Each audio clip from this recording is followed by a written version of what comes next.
Gents, I'm going to put you on the spot here. I have a little quiz for you. Amongst all the managers in recent past, Mauricio Pochettino, Ronald Koeman, Pardew, as well as Ralph Hasenhuttl at the moment, who do you think has the best win rate and who do you think has the worst? I'm going to go to Matt first because of your history. I would expect you to know this one, but I don't know if you do know.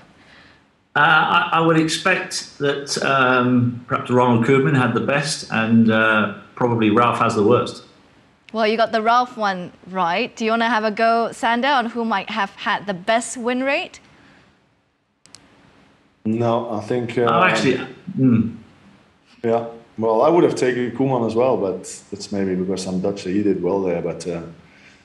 yeah, I'm not sure. But no, it's actually, no, you're right. It's actually Pardew. Pardew has the best win rate and Ralph has the worst. But though Ralph Hasenhuttl has managed the most games for Southampton since 2012, I mean, with results like this, and Ralph has been at the receiving end of 2 9-0 defeats, and yet he doesn't seem to come under any sort of legitimate pressure, really, Matt. But fans, though, have been quite frustrated with him. I mean, just a couple here that I'm reading out on Twitter. Caleb says, if Ralph doesn't get the sack, then I don't know what to do. Matthew says, I'm so fed up of this. Time for Ralph to go.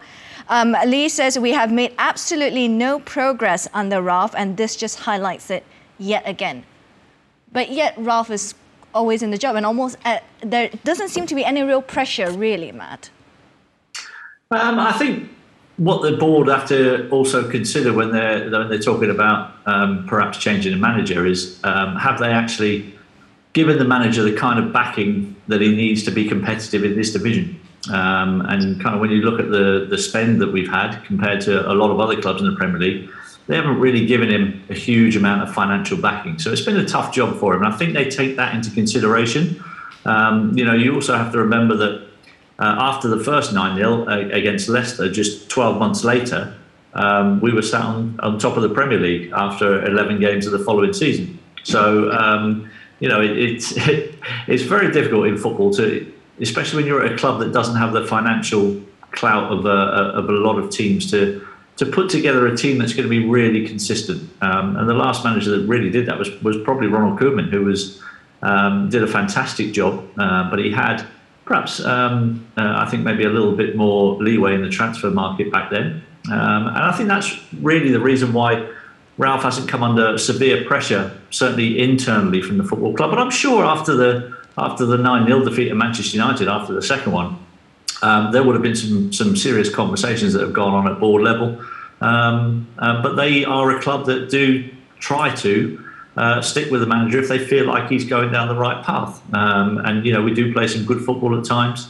And I think at the moment he's a little bit hamstrung this season because we've lost Danny Ings as our main source of goals.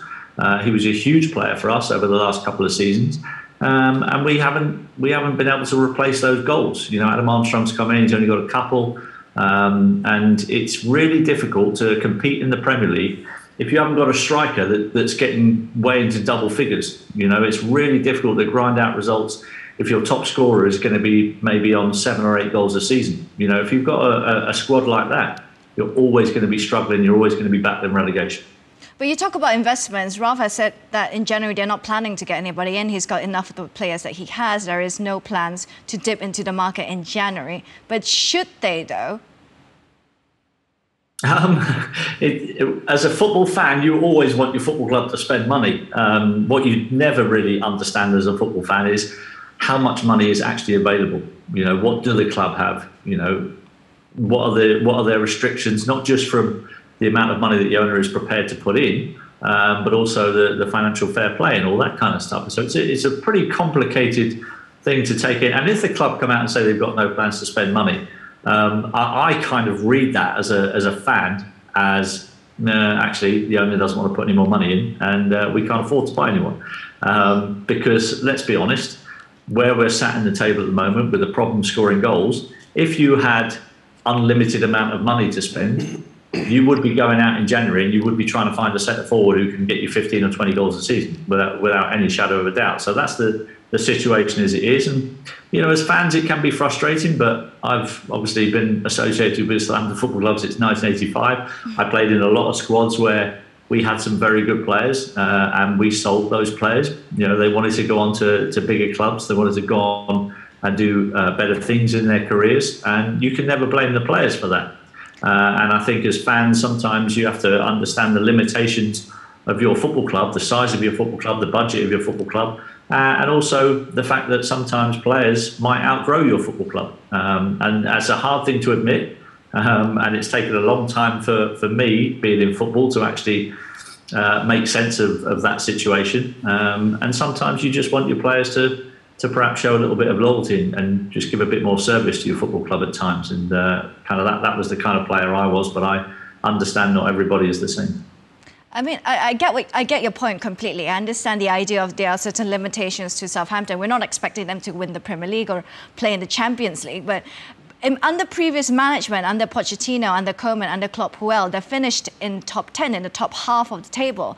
Under Ralph, it's never happened. If anything, it's sort of regressed a little bit. 16th, 11th, 15th, and at the moment, at this stage of the season, they're doing worse tally-wise than last season where they were at this point.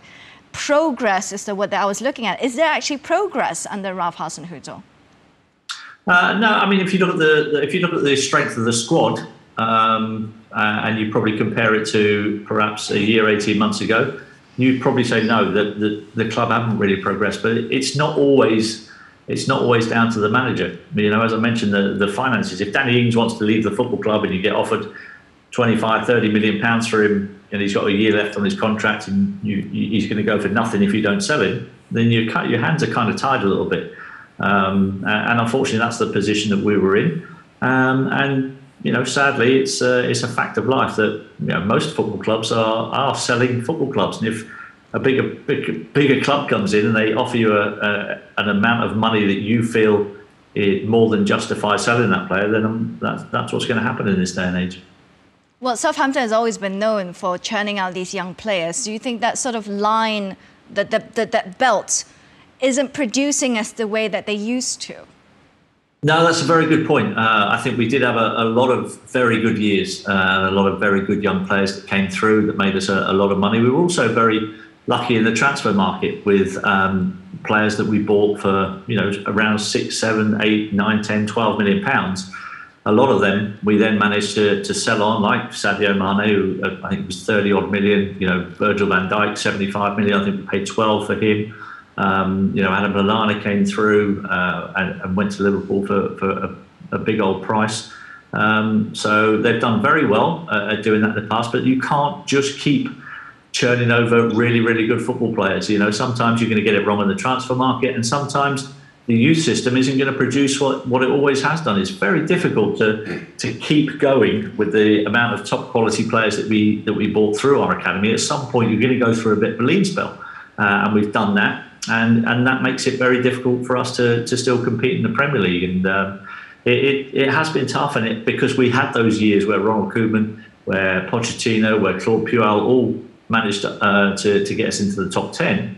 But at that point, you know, I look at that and think we were punching above our weight for a few years there. And you have to just enjoy those good times when they happen, and know that on occasions there will be some tough times, and we're going through those at the moment.